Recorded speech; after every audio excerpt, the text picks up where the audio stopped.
Meta ninsabu fuq l-adba ta' Brexit, il-Gvern ħabbar li fil-ġimgħat li ġejjin se jsir eżerċizzju fost id-dipartimenti u l-entitajiet kollha tal-Gvern bilan li kemm jista' jkun jonqos l-impatt ta' tluq tar-Renju Unit mill-Unjoni Ewropea mingħajr ebda qbil. Dan l-eżerċizzju se jinkludi fost oħrajn prova ta' kif it-turisti Ingliżi se jintlaqgħu fl-ajruport u kif id-dwana għandha titratta l-importazzjoni u l-esportazzjoni mir-Renju Unit.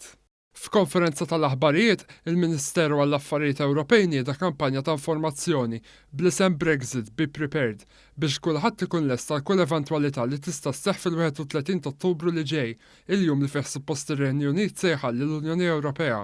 Għal dan lan il-Gvern nida l-hotline 153 u l-paġna ta' Facebook Brexit Be Prepared bilan li jkun assigurat li kulħadd ikun imħejji bl-aqwa mod possibbli. Is-Segretarju Permanenti Ewlieni Mario Kutajjar semma l-ħidma li saret f'diversi setturi fosthom id-dwana, is-saħħa u l-avjazzjoni biex ikunu mħejjija f'każ ta' Brexit bla ftehim wara l-aħħar ta' Ottubru. Is-Sur Kutajjar qal li biex Malta tkun bil-fatti l-iktar pajjiż Ewropew bl-aqwa relazzjonijiet mar-Renju Unit wara Brexit inħarġu l-permessi sabiex iċ-ċittadini Ingliżi jkunu jistgħu jibqgħu jgħixu f'Malta.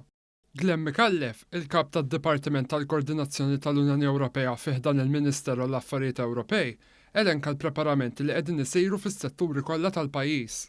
Ewlieni fost dawn hemm dak ta' dwana, dipartiment li wara Brexit ser ikun ħafna iktar bieżel. Qed nistennew numru ta' dikjarazzjonijiet li jkun ikbar u volum ta' traffiku li wieħed ikollu iżid mal-burden diġà li hemm fl-awtoritajiet.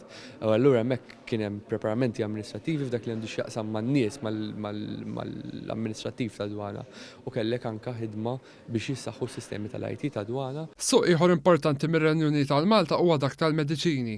Bis-Sur Mikallef jispjega li l-Gvern għamel arranġamenti mal-produtturi fir-Renju Unit filwaqt li żied il-ħażna tal-mediċini. Assigura li l-għada ta' Brexit it-titjiriet minnu lejn ir-Renju Unit mhux ħajġu interrotti grazzi għal regoli li nqabblu fuq livell Ewropew.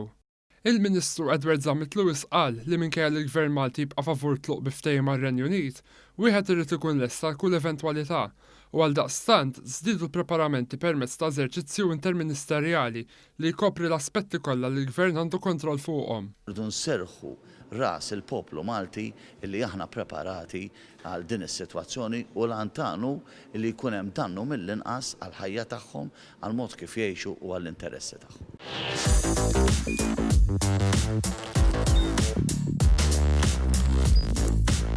Idħol fuq one.com.mt u hemmhekk tista' tara l-programmi kollha li jxandru fuq One permezz ta' One Play.